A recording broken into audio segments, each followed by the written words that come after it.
गर्मी की रसोई में तड़पती देवरानी, मुस्कुराती जेठानी। दोनों देवरानी जेठानी कड़कती धूप में दोपहर 12 बजे घर के बाहर झाड़ू लगा रही हैं। अरे जीजी, अभी तक आपका भी काम नहीं हुआ? दोपहर के 12 बज गए हैं। इतनी देर तक आप काम क्यों कर रही हैं? अरे देवरानी जी, मैं अकेले थोड़े ना दोपहर के 12 बजे तक घर के काम में लगी हुई हूँ। लगी तो आप भी हो। आपको कैसे इतनी देर हो गई? क्या बताऊं जीजी, रसोई के डिब्बे बहुत गंदे हो रहे थे, दीवारों पर भी जाले लग गए थे। बस उन्हीं सबको रगड़ रगड़ कर साफ करते करते दोपहर के 12 बज गए। यही हाल तो मेरा भी है देवरानी जी। जब तक रसोई का काम नहीं होता तब तक कुछ करने का मन ही नहीं करता। और अब रसोई का काम खत्म हुआ है तो बाहर की थोड़ी सफाई कर रही हूँ। ठीक है जीजी, कर लो, मैं भी कर रही हूँ। ये हैं रजनी और संध्या। ये दोनों देवरानी जेठानी हैं। लेकिन अतीत में घर के बड़ों ने दोनों का बंटवारा कर दिया था, जिससे दोनों रहती तो अलग अलग हैं, लेकिन दोनों के दिलों में एक दूसरे के प्रति बहुत ही प्रेम और इज्जत है। अब इसी तरह कड़कती गर्मी में जब भी रजनी की सास 2 बजे खाना खाते देखती है तो कितने देर से खाना खा रही है बहू? ऐसे तो बीमार पड़ जाएगी, फिर हमारा ध्यान कौन रखेगा? माँ जी, आप तो जानती हैं कि रसोई की सफाई में मुझे रोज वक्त लग जाता है। चल ठीक है, खा ले तू। अब मैं थोड़ा बड़ी बहू के यहाँ जा रही हूँ, देखती हूँ कि उसने कुछ खाया कि नहीं।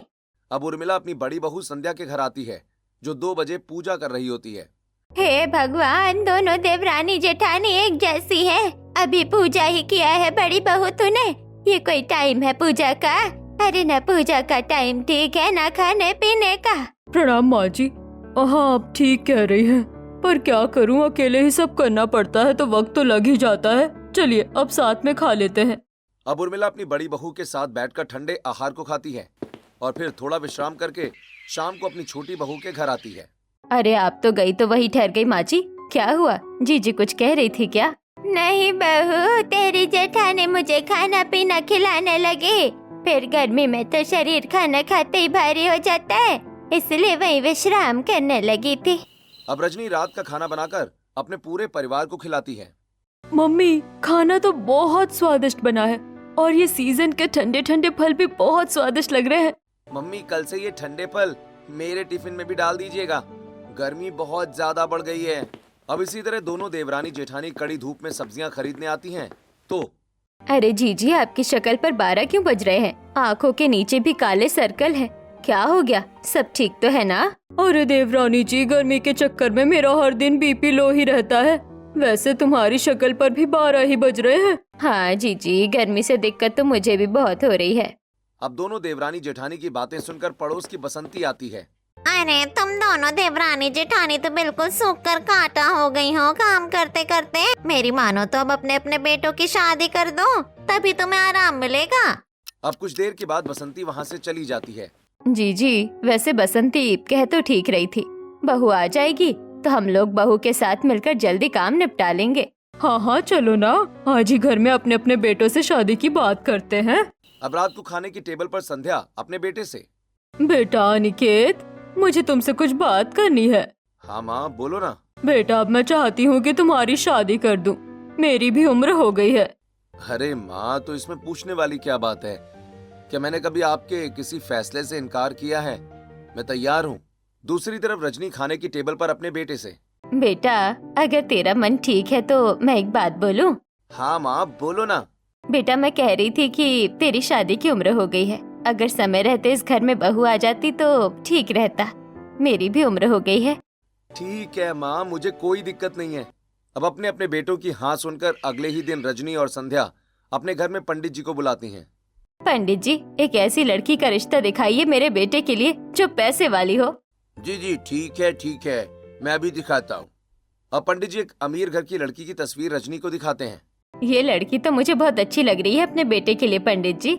दूसरी तरफ संध्या, पंडित जी, आप मुझे एक मिडिल क्लास घर की लड़की का ही रिश्ता दिखाइएगा। मुझे बहू ऐसी चाहिए जो घर आकर मेरा घर संभाल सके।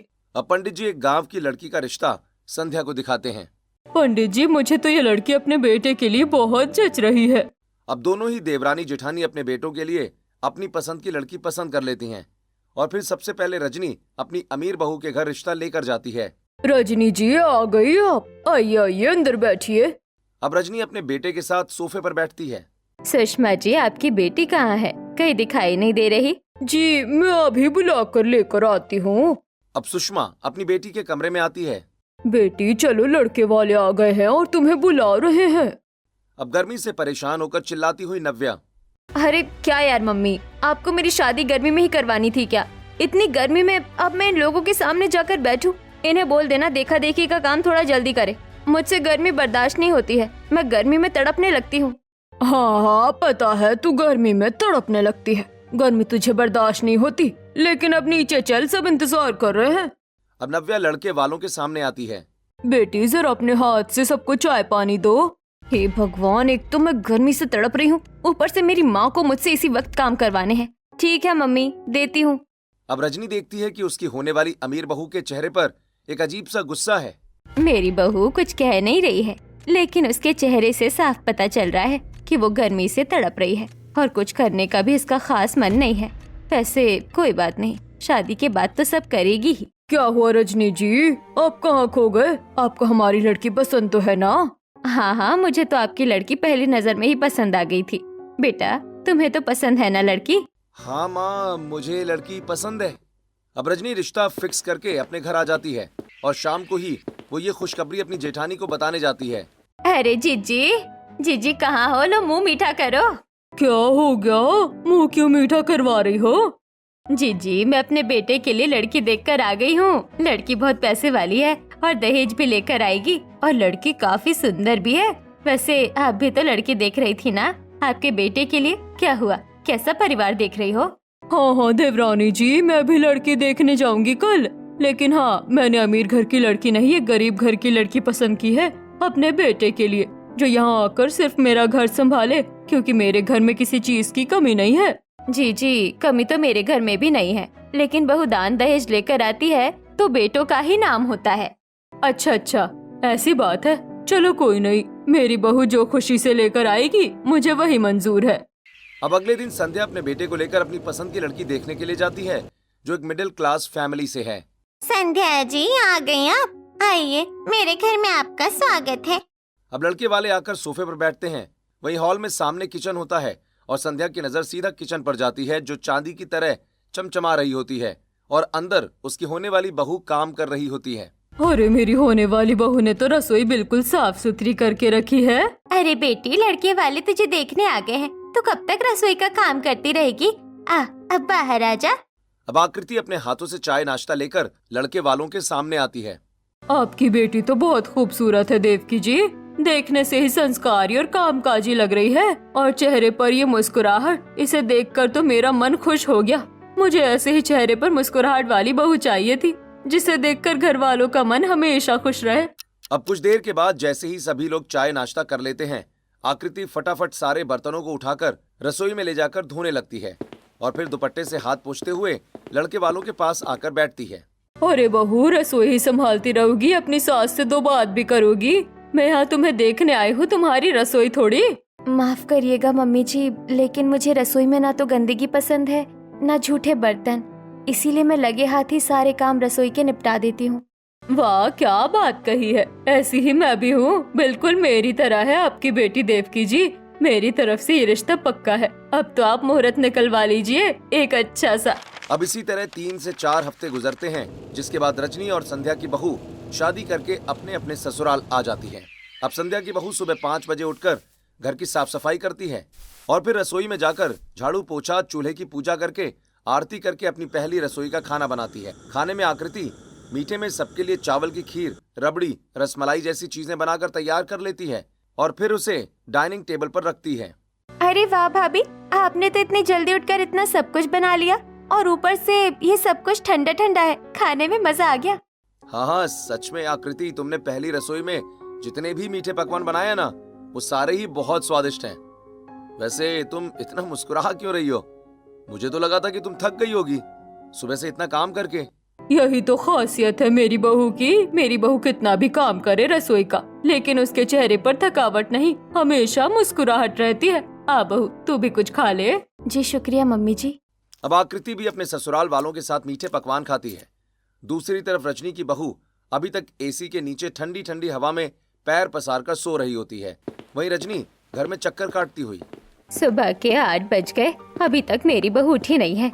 ये कब उठेगी, कब रसोई का काम करेगी। छोड़ो, एक काम करती हूँ, मैं ही कर लेती हूँ रसोई का काम। अब रजनी रसोई में आकर रसोई की खिड़की खोलती है और हल्की साफ सफाई करती है कि तभी बगल के घर में खड़ी संध्या अपनी रसोई की खिड़की से अपनी देवरानी को रसोई में देखकर, अरे देवरानी जी, आप इस वक्त रसोई में क्या कर रही हैं? आपकी बहू कहाँ है? अब तो इस रसोई में आपकी बहू का होना चाहिए ना। हाँ जीजी, कह तो आप बिल्कुल ठीक रही हो, लेकिन अभी तक मेरी बहू सो ही रही है, इसीलिए मैंने सोचा कि मैं ही कर लूँ थोड़ा बहुत काम रसोई का। अरे ऐसा थोड़ी ना होता है, मेरी बहू को देखो, सुबह 5 बजे उठकर सारा काम करके बैठ गई है। उसकी तो पहले रसोई भी हो गई है। जाओ, तुम भी अपनी बहू को उठाओ और उसे बोलो कि वो भी आकर रसोई में काम करे।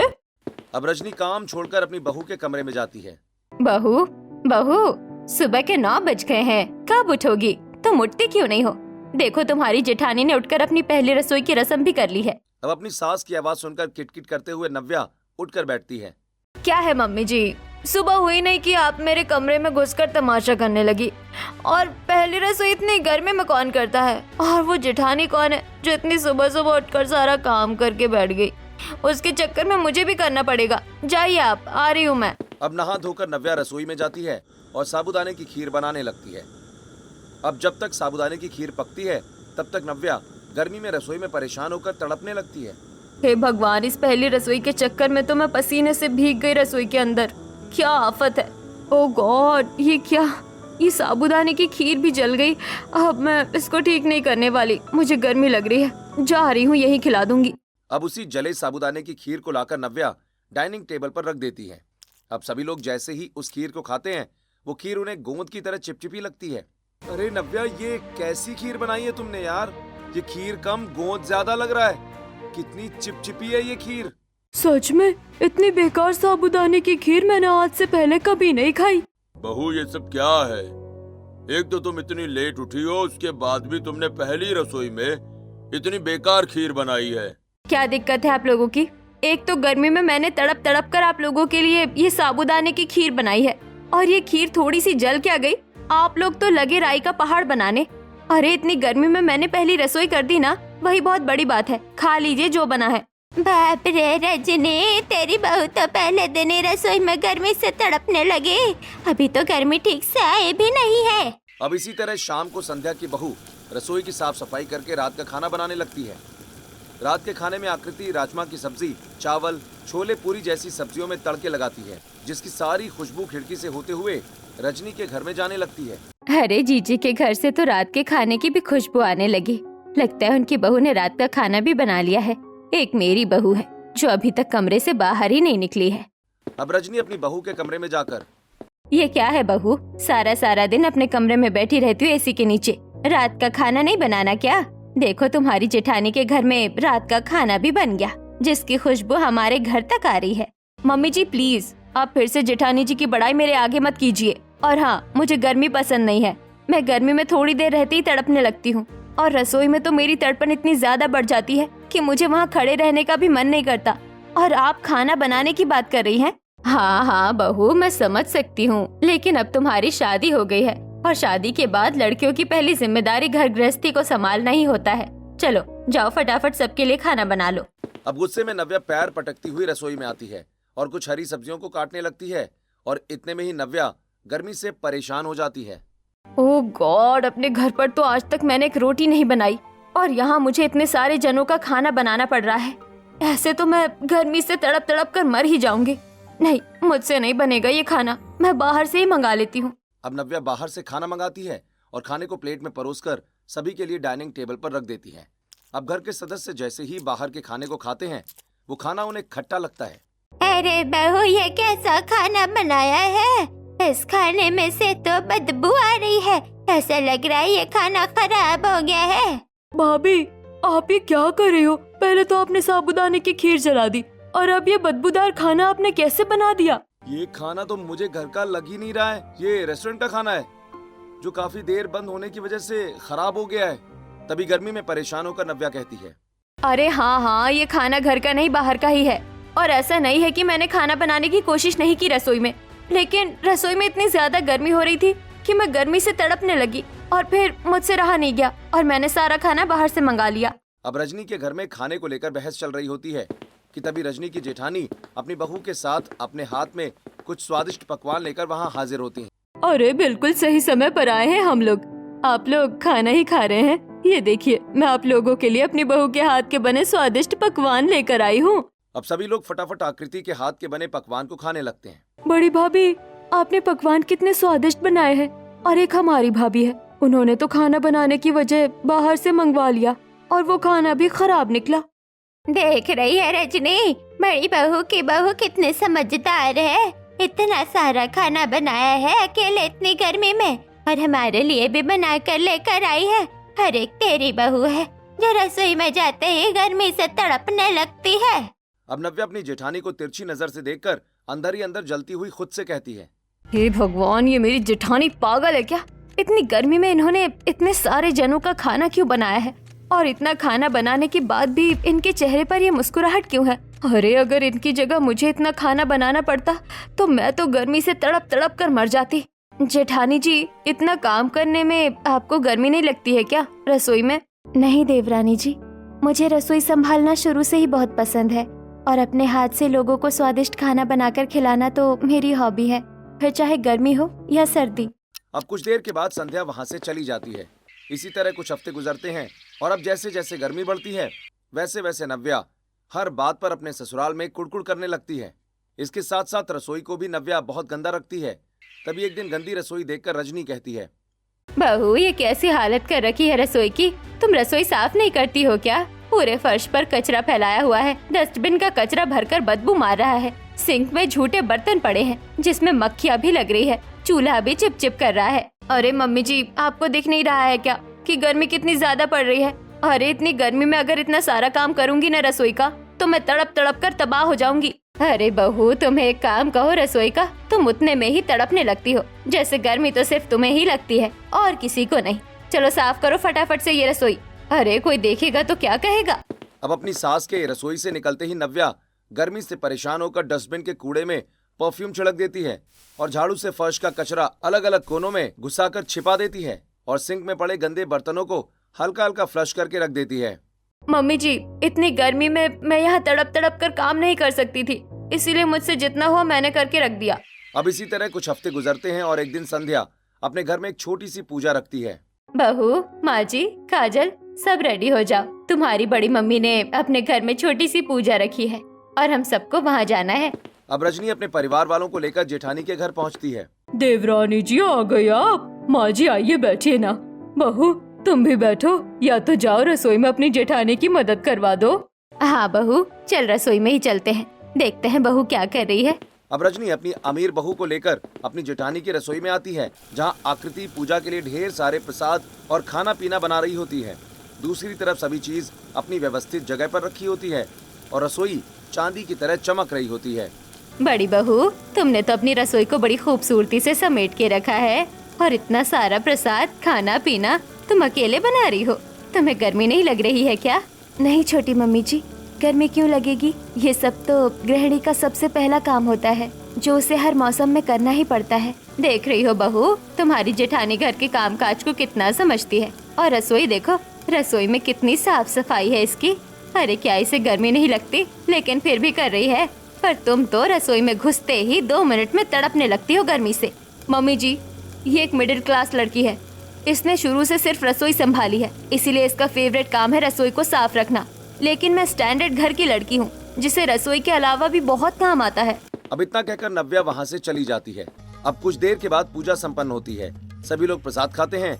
वही मेहमान आकृति को इतना काम करता देख, संध्या, मानना पड़ेगा, तेरी बहू एक टांग पर रसोई भी संभाल रही है और मेहमानों को भी देख रही है। लेकिन मजाल है इसके चेहरे पर जरा सा भी शिकंज या टेंशन दिखे। इसके चेहरे पर तो मैं जब से आई हूँ तब से सिर्फ मुस्कुराहट ही देख रही हूँ। सच में संध्या, मुझे तो लग रहा था तेरी बहू कुरकुर करेगी काम को लेकर, क्योंकि गर्मी भी बहुत है। लेकिन तेरी बहू इतनी गर्मी में भी रसोई मुस्कुराकर संभाल रही है।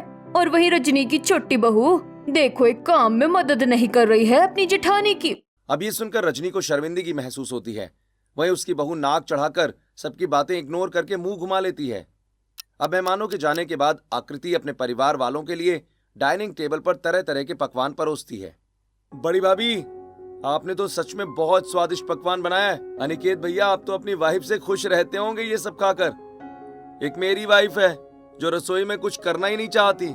हाँ सही कहा ईशा, तू भी बहुत लकी है जो तुझे बड़ी भाभी जैसी भाभी मिली है। मेरी भाभी ने तो आज तक हम लोगों को कुछ अच्छा बनाकर नहीं खिलाया है। अब नव्या गुस्से से, अरे आप लोग क्या साबित करना चाहते हैं? बार बार ये सब बोल के कि मैं रसोई का काम नहीं करना चाहती। अरे आप लोग यहाँ मुझे पूजा में लेकर आए थे ये जलील करने। अरे जब से देख रही हूँ आप लोग हर बात पर मेरी तुलना मेरी जेठानी से कर रहे हैं। अरे इससे तो अच्छा होता मैं यहाँ आती ही नहीं। अब इतना कहकर नव्या वहाँ से चली जाती है और अपने कमरे में एसी चलाकर बैठ जाती है। जब देखो तब जेठानी की तारीफ करते रहते हैं। और वो मेरी जेठानी, अरे किस मिट्टी की बनी है वो, जो इतनी देर तक रसोई में काम करती है लेकिन फिर भी उसे गर्मी नहीं लगती और बस मुस्कुराती रहती है पागलों की तरह। अब इसी तरह कुछ दिन के बाद अचानक संध्या की बड़ी बहू अपनी छोटी मम्मी जी से मिलने उनके घर जाती है। अरे बड़ी बहू तू यहाँ आजा, बैठ, रुक मैं तेरे लिए चाय बना कर लेकर आती हूँ। देवरानी तो तेरी सो रही है। अरे नहीं छोटी मम्मी, मेरे होते हुए आप रसोई में काम करोगी? नहीं, मैं बना कर लाती हूँ चाय, आप बैठिए। अब आकृति रसोई में आती है और रसोई देखकर आकृति के होश उड़ जाते हैं। रसोई में चारों तरफ गंदी बदबू फैली होती है। जूठे बर्तन सड़ रहे होते हैं। डस्टबिन का कचरा ओवरफ्लो होकर फर्श पर गिर रहा होता है। हे भगवान, मेरी देवरानी जी इतनी गंदी करके रखती है अपनी रसोई।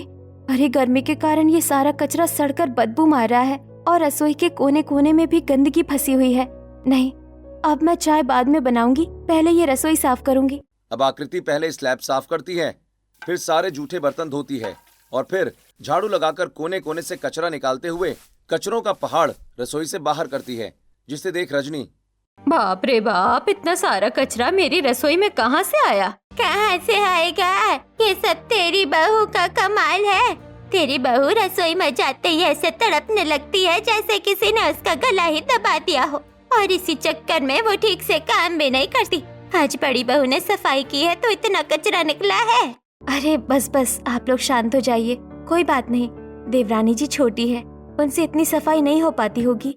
अब आकृति इतना कहती ही है कि तभी वहाँ पर उसकी देवरानी आती है और उसके हाथ से झाड़ू छीनते हुए कहती है, जेठानी जी, मेरी रसोई साफ करने के लिए आपको किसने कहा? अरे मेरी रसोई गंदी है, सड़ती है तो सड़ने देते ना। ये सफाई करके जो आप महान बनकर दिखा रही हो ना, सब समझती हूँ मैं। और मुझे ताने सुनवाकर जो आपके चेहरे पर ये मुस्कुराहट आई है ना, ये भी समझ रही हूँ मैं। आप गलत समझ रही हो, मेरा तो चेहरा ही हंसमुख है। और अगर आपको मेरी सफाई से इतनी दिक्कत हो रही है तो अगली बार से अपनी रसोई खुद साफ करके रखना, ताकि दूसरा बंदा जब कोई काम करने जाए तो वो काम करे, रसोई की सफाई नहीं। अब इतना कहकर आकृति वहाँ से चली जाती है। अब इसी तरह गर्मी में आकृति अपने परिवार वालों को ठंडे शरबत बनाकर पिलाती है, जैसे ठंडी शिकंजी, ठंडी लस्सी, ठंडे फलों का जूस।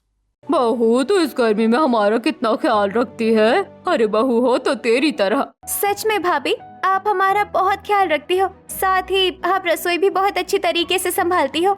दूसरी तरफ नव्या, मुझे बहुत गर्मी लग रही है, तुम मेरे लिए फ्रिज से ठंडा ठंडा तरबूज काट दो ना, और रूह अफ़ज़ा भी बना दो। बहू, मेरे लिए तो ठंडे ठंडे सत्तू का शरबत बना दे। भाभी मुझे तो मसाला लस्सी पीनी है। अब इतनी सारी फरमाइश सुनकर गुस्से से नव्या, ऐसा है, मेरे आगे इतनी फरमाइश करने की जरूरत नहीं है। मुझे गर्मी लग रही है, मैं जा रही हूँ अपने कमरे में। जो खाना है वो खुद लेकर खाइए।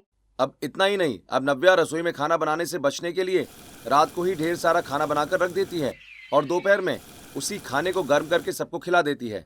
बहू, ये खाना तो तूने रात में भी बनाया था और सुबह भी तू हमें वही खाना दे रही है। हाँ भाभी, ये तो बासी खाना है और गर्मी इतनी ज्यादा हो रही है कि खाने का स्वाद गर्मी से खत्म हो गया है। तो क्या हो गया, थोड़ा सा स्वाद ऊपर नीचे नहीं हो सकता है क्या खाने? अरे इतनी गर्मी में मैं दोपहर में आप लोगों के लिए पकवान नहीं बनाऊंगी, इसलिए बासी खाना खाने की आदत डाल लीजिए। अब इसके बाद नव्या रसोई भी पहले की तरह गंदी बदबूदार कर देती है। और तभी एक दिन नव्या के घर कुछ पड़ोसी आते हैं। अरे सुमित्रा, वसंती, तुम दोनों यहाँ आओ, बैठो।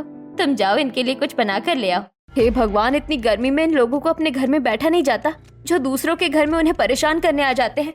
अब नव्या अपनी रसोई में आती है जो पूरी तरह से गंदी होती है। हे भगवान, पूरी रसोई गंदी हो रही है। अब इतनी गर्मी में मैं इसे साफ तो नहीं कर पाऊंगी। एक काम करती हूँ, इन्हीं झूठे बर्तनों को हल्का धोकर रात का बासी खाना ही सबको सर्व कर देती हूँ। अब नव्या गंदे बर्तनों में ही बासी खाना डालकर पड़ोसियों को सर्व करती है। तभी खाने में से बसंती और सुमित्रा को एक अजीब सी बदबू आती है। हे राम, इस खाने में से कितनी गंदी बदबू आ रही है। अरे रुक रुक बसंती, ये तो बर्तन भी गंदा हो रहा है। इसमें कई दिनों का जूठा सूख कर चिपका हुआ है। बहू, तूने बर्तन साफ से नहीं धोया क्या? है भगवान, रजनी तेरी बहू रसोई साफ नहीं करती क्या? एक मिनट, अब मैं पहले रसोई देखना चाहूंगी, तभी कुछ खाऊंगी। अब बसंती सुमित्रा के साथ रसोई में आती है तो रसोई की हालत नर्क से बदतर हो रही होती है। बाप रे बाप, रजनी तेरी बहू ने तो सरकारी शौचालय से भी गंदी हालत कर रखी है रसोई की। अरे बहू, रसोई में अन्नपूर्णा का वास होता है और तुम इसको इतनी गंदी तरीके से रखती हो। अरे आंटी जी, आप तो फालतू में इतनी बहस कर रही हैं रसोई को लेकर। मैं थोड़ी देर में इसे साफ कर ही देती। अभी बस मुझे थोड़ी गर्मी लग रही है। कीड़े पड़ जाएंगे बहू, तब साफ करेगी क्या रसोई? हम तो जा रहे हैं, चल सुमित्रा। अब बसंती और सुमित्रा संध्या के घर में आती हैं। अरे बसंती, सुमित्रा, तुम दोनों यहाँ आओ, अंदर बैठो। बहू, जाओ सबके लिए ठंडा ठंडा फल काट के ले आओ, गर्मी बहुत पड़ रही है। रुको संध्या, कुछ भी खाने से पहले हम पहले तुम्हारी रसोई देखेंगे। अब संध्या को कुछ समझ नहीं आता, लेकिन फिर भी वो उन्हें रसोई देखने से मना नहीं करती। अब बसंती और सुमित्रा संध्या की रसोई को देखकर, बाप रे, तेरी रसोई तो इतनी ज्यादा चमक रही है संध्या, जैसे लग रहा है अभी अभी नई रसोई बनी हो तेरे घर में। अरे बहू, तुमने तो अपनी रसोई बहुत चमका कर रखी है। एक तुम्हारी देवरानी है जिसने अपनी रसोई को नर्क बना रखा है। ऊपर से इतनी चिड़चिड़ करती है जैसे मानो रसोई का काम सुनकर ही उसकी आत्मा तड़प जाती हो। खैर, तुम्हारी बहू के चेहरे पर तो बहुत अच्छी मुस्कुराहट है। अब आकृति बड़े ही प्यार से सुमित्रा और बसंती को ठंडा फल काट कर देती है, जिसे वो लोग आनंद लेकर खाते हैं। वहीं रजनी घर के बाहर से ये सब देखकर, मेरी जेठानी की बहू कितनी अच्छी है और पड़ोसी भी उसकी कितनी तारीफ कर रहे हैं, लेकिन मेरी बहू ने तो मेरा नाम ही खराब कर रखा है हर जगह। अब इसी तरह कुछ हफ्ते और गुजरते हैं और अब जहां आकृति अपने परिवार को खुशियों से समेट कर रख रही थी, वहीं नव्या पल पल अपने ससुराल वालों को बासी खाना खिला खिलाकर उन्हें अंदरूनी रूप से बीमार कर रही थी। अब उर्मिला और रजनी को बासी खाना खाकर फूड पॉइजनिंग हो जाती है और वो तेज तेज उल्टियां करने लगती हैं। बहू, पेट में बहुत गैस बन रही है, जरूर कोई दिक्कत हो गई है पेट में। जा, थोड़ा नींबू पानी बना दे। बहू, मेरे लिए भी नींबू पानी लेकर आओ जल्दी। अरे आप लोगों का दिमाग खराब हो गया क्या? गर्मी सिर्फ आपको ही लग रही है, मुझे नहीं लग रही है क्या? थोड़ी सी गर्मी पड़ी नहीं कि बीमार पड़ गए। अरे जाइए, खुद पी लीजिए नींबू पानी बनाकर। इतने में वहां पर आकृति आती है और वो ये सब कुछ सुन लेती है। देवरानी जी, आपका दिमाग खराब है क्या? मम्मी जी और दादी जी की तबीयत खराब है और आप उनसे बदतमीजी कर रही हैं। रुकिए, मैं लेकर आती हूँ नींबू पानी। अब आकृति रसोई में आती है तो देखती है कि रसोई की हालत फिर से वैसी ही है जैसी उसने लास्ट टाइम देखी थी। हे भगवान, फिर से रसोई की हालत इतनी गंदी कर रखी है देवरानी जी ने। चलो फिलहाल मैं नींबू पानी दे दूं सबको, फिर इसे साफ करूंगी। अब फटाफट आकृति 2 ग्लास अच्छे से धोकर उसमें ठंडा ठंडा नींबू का पानी बनाती है और उसे अपनी छोटी सास और दादी सास को देती है। आप इसे पी लीजिए, मैं अभी आती हूँ। ओहो, लगता है जेठानी जी आज फिर मेरी रसोई साफ कर रही है। अच्छा है, करने दो। अब जहाँ नव्या खुश हो रही होती है तो वहीं आकृति जैसे ही फर्श पर फैले चिकनाई पर चलकर बर्तन धोने जाती है कि तभी उसका पैर फिसलता है और उसका सिर सीधा लोहे के सिंक पर लगता है, जिससे उसका सिर वहीं फट जाता है और तेजी से खून निकलने लगता है। मम्मी जी! अब सभी लोग भागकर रसोई में आते हैं। हे भगवान, बहू के सर से तो खून निकल रहा है। ये सब कुछ तेरी वजह से हुआ है छोटी बहू। बेचारी तेरी ये गंदी रसोई साफ करने आई थी और खुद जख्मी हो गई। अब ये सुनकर नव्या को बहुत बड़ा धक्का लगता है और उसे शर्मिंदगी महसूस होती है और वो घबराकर अपनी जेठानी को डॉक्टर के पास लेकर जाती है और उसकी पट्टी करवाती है। जेठानी जी आप ठीक तो है ना? मुझे माफ कर दीजिए, मेरी वजह से आपके सर पर इतनी गहरी चोट लग गई। आज से मैं अपनी रसोई खुद साफ करूंगी। मेरी वजह से मम्मी और दादी जी की तबीयत भी खराब हो गई। आप लोग मुझे माफ कर दीजिए। ठीक है देवरानी जी, आप छोटी हैं, इसलिए हम लोग आपकी सभी गलतियों को माफ करते हैं। लेकिन आप भी वादा कीजिए कि आज से आप अपनी रसोई को खुद साफ करेंगी और सबको ताज़ा खाना बनाकर खिलाएंगी। हाँ, मैं वादा करती हूँ कि आज से मैं अपनी रसोई खुद साफ करूंगी और किसी को शिकायत का मौका नहीं दूंगी। अब नव्या अपनी जेठानी को घर लेकर आती है और फिर अपनी पूरी रसोई साफ करके अपने हाथ से स्वादिष्ट पकवान बनाकर अपनी जेठानी के साथ पूरे परिवार को खिलाती है।